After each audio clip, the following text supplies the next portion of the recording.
말씀 찾도록 하겠습니다. 말씀은 마가복음 3장 7에서 12절 말씀입니다. 마가복음 3장 7에서 12절 말씀 우리가 다 찾으셨으면 교독하여서 읽도록 하겠습니다. 예수께서 제자들과 함께 바다로 물러가시니 갈릴리에서 큰 무리가 따르며 유대와 예루살렘과 이두메와 요단강 건너편과 또 두로와 시돈 근처에서 많은 무리가 그가 하신 큰 일을 듣고 나아오는지라. 예수께서 무리가 에워싸 미는 것을 피하기 위하여 작은 배를 대기하도록 제자들에게 명하셨으니 이는 많은 사람을 고치셨으므로 병으로 고생하는 자들이 예수를 만지고자 하여 몰려왔음이더라. 더러운 귀신들도 어느 때든지 예수를 보면 그 앞에 엎드려 부르짖어 이르되 당신은 하나님의 아들이니이다 하니 함께 읽겠습니다. 예수께서 자기를 나타내지 말라고 많이 경고하시니라. 아멘. 오늘 전하고자 하는 말씀은 마귀가 예수님을 왜 증거하고 있을까라는 제목으로 말씀을 전해보고자 합니다. 오늘 본문은 굉장히 독특하죠. 마귀는 하나님을 대적해서 쫓겨난 존재들임에도 불구하고 예수님과 마주치자 엎드리며 오히려 예수님을 증거하는 것 같은 행동을 하게 됩니다. 성경을 읽다 보면 이런 마귀의 행동들이 잘 이해가 안 갈 때가 있습니다. 분명히 하나님을 대적하였기 때문에 쫓겨난 존재들 아닙니까? 물론 예수님의 압도적인 권위를 그들은 알았기 때문에 마귀가 엎드린 것일 수도 있겠죠. 그러나 마귀의 행동은 참 뒤가 구린 것 같습니다. 그렇다면 왜 마귀는 이러한 행동들을 했을까요? 이런 것을 파악하기 위해서 일단 오늘 우리가 읽은 이 본문 앞에 어떤 일들이 일어났는지에 대해서 파악하는 것이 좋을 것 같습니다. 마가복음의 시작은 예수님의 족보도 소개하지 않고 예수님께서 행하신 일들을 쉴 틈 없이 소개하게 됩니다. 그래서인지 마가복음은 종의 복음이라고도 표현하기도 합니다. 그런데 마가복음이 2장부터는 예수님을 인정하지 않는 종교 지도자들이 예수님을 판단하고 정죄하는 부분들이 연속해서 계속해서 나오게 됩니다. 그러한 공격들이 있고 나서 오늘 우리가 읽은 본문이 시작되는 것입니다. 예수님 앞에 수많은 사람들이 몰려들었기에 예수님께서는 그들에게 기적을 베푸시는데 마귀가 예수님 앞에 경배하는 것 같은 상황이 나오는 것입니다. 예수님께서 종교 지도자들의 인정을 받지 못한 채 판단과 비난을 줄곧 받아왔죠. 그런 예수님 앞에 예수님을 증거하는 듯이 행동하는 마귀들의 행동을 보면 사실 절대 좋은 의도로 보이지는 않습니다. 마귀는 속이는 자이기 때문입니다. 인간이라면 누구나 자신을 인정하지 않으려 하고 판단해버린다면 어떤 마음을 들겠습니까? 스스로를 증명하고 싶어하는 마음이 자연스럽게 나오게 될 것입니다. 예수님께서는 하나님이시지만 완전한 인간이시기도 하셨습니다. 마귀는 이런 부분을 잘 알고 있었기에 예수님을 유혹을 하려고 했던 것입니다. 종교 지도자들에게 인정받지 못해 비판받아야만 하는 예수님 앞에 당신은 하나님의 아들입니다라며 호들갑을 떨며 예수님께 스스로를 증명하기를 부추기는 것입니다. 예수님께서는 인간을 구원하시기 위해서 하나님이시지만 인간으로서 죄가 완전히 없는 순결한 상태여야만 했습니다. 그래야만 인간 대신의 죄를 대신할 수가 있는 것이죠. 인간으로서 죄가 없는 순결한 상태가 어떠한 것일까요? 본래 인간의 창조 목적에 따라 삶을 사는 것입니다. 인간의 부르심이 무엇입니까? 하나님을 나타내도록 부르심을 받았다는 것입니다. 즉 자유의지를 갖고 있지만 자기 생각, 자기 판단대로 행동하는 존재가 아니라 하나님의 말씀대로 말하고 행동하도록 부르심을 받은 존재라는 것입니다. 그렇게 아담은 죄를 짓기 전에 자신의 벌거벗은 자체를 부끄럽게 여기지도 않았습니다. 왜냐하면 하나님께서 그 부분을 판단하지 않았기 때문입니다. 그러나 인간의 타락은 스스로 판단하고 행동하는 존재가 되어버렸다는 것입니다. 그렇게 예수님께서는 타락하여서 하나님 뜻대로 살 수 없는 인간 대신에 하나님의 뜻에 완전히 맞는 삶을 사셔야만 하는 것입니다. 그리고 그러한 삶이 하나님의 말씀대로 말하고 행하시는 것이었습니다. 그런 예수님께서 아버지의 뜻대로가 아닌 자신의 뜻대로 자신을 증명하게 된다면 사실상 예수님께서 실패하시게 되는 것이라는 것입니다. 인간 대신에 십자가를 지시라면 죄가 없어야 하며 완전해야 하는데 흠이 생기게 되는 것이라는 것입니다. 흠이 생기면 우리를 위해서 희생하실 수가 없는 것이죠.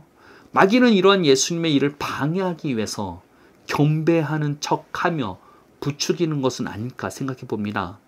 자신을 스스로 드러내라고 말입니다.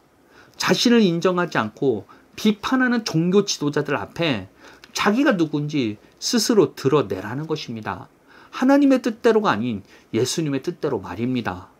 예수님께서는 하나님이시지만 완전한 인간이시기도 하셨기에 끊임없는 마귀의 유혹을 받으셔야만 했던 것입니다. 마귀의 유혹은 사역 초기에만 있었던 것이 아니라 십자가를 지시기까지 계속되었던 것입니다. 예수님께서는 이러한 마귀의 말들을 무시하고 아버지의 뜻대로 말하고 행동하신 것입니다. 하나님의 아들이라는 자신의 이치를 부인하고 종과 같이 완전하게 말씀에 순종하시는 삶을 사신 것입니다. 그렇게 우리를 위한 희생 제물이 되실 수가 있으셨던 것입니다. 그리고 우리도 이와 같은 삶을 살아야 합니다. 우리는 예수님의 희생을 통해서 새로운 피조물로 다시 태어나게 되었습니다. 이는 말로만이 아니라 실제라는 것입니다.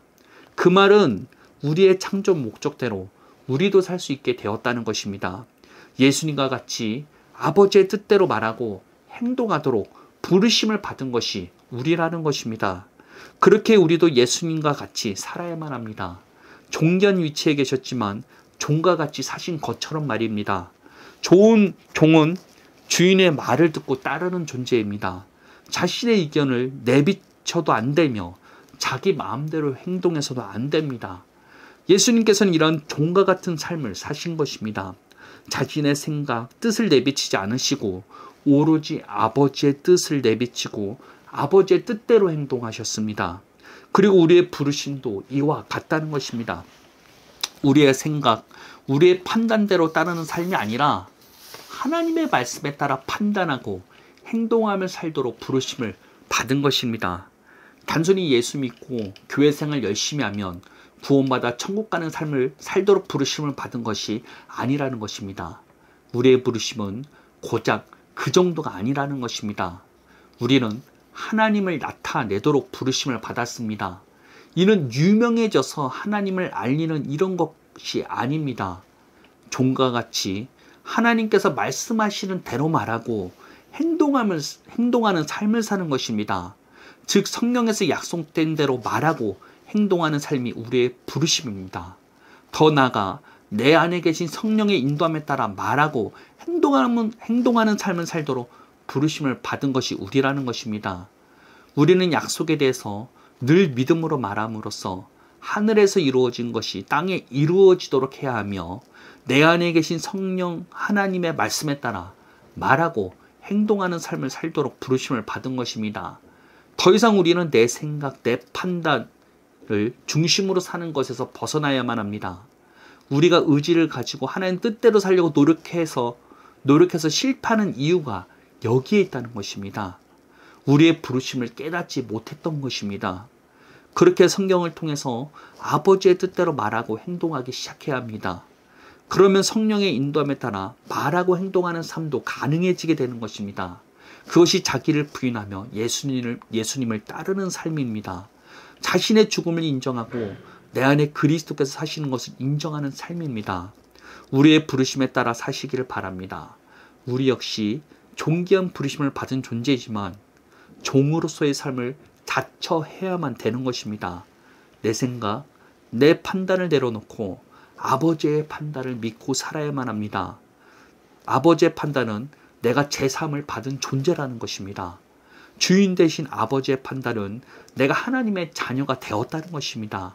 주인의 판단은 내가 아버지의 유업을 이어받은 자가 되었다는 것입니다. 그대로 말하고 행동하는 삶을 사시기를 바랍니다.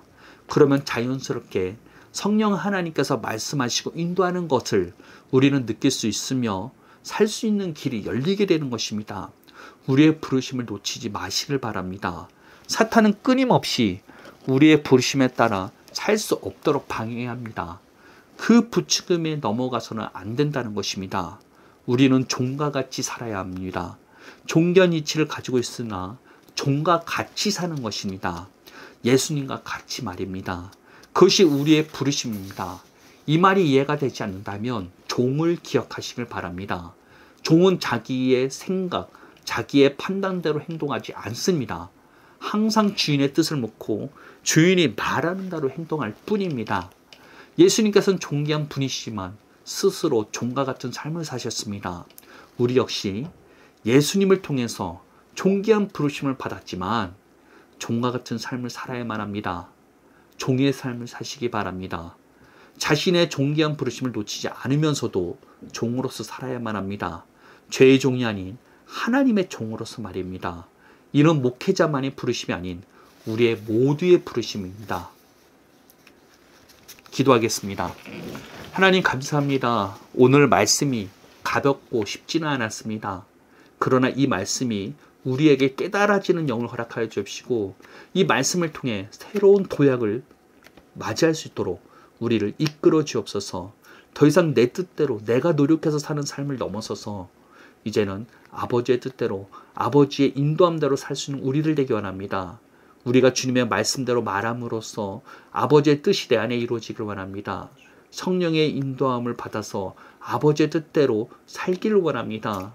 더 이상 내 마음대로 띠뛰고 날뛰는 삶이 아니라 이제는 아버지의 인도함에 따라 살기를 원합니다. 이제는 내가 사는 삶이 아닌 그리스도께서 나타나는 삶을 살 수 있도록 우리를 인도하여 주옵소서. 내 안에 오직 성령 하나님께서 우리를 주장하여 주시고 아버지가 우리를 주장하여 주옵소서. 하나님을 나타내는 삶이 진짜 무엇인지 깨달아지기를 원합니다. 내가 하나님을 복음하고 복음 전도하는 삶이 아닌 하나님이 나타내는 삶은 내가 아버지의 뜻대로 말하고 행동하는 삶이라는 것이 알아지게 하여 주옵소서. 이 시간도 함께 하시며 우리와 동행하시는 것을 믿사오니 우리를 늘 이끌어 주옵소서. 예수님의 이름으로 기도합니다. 아멘.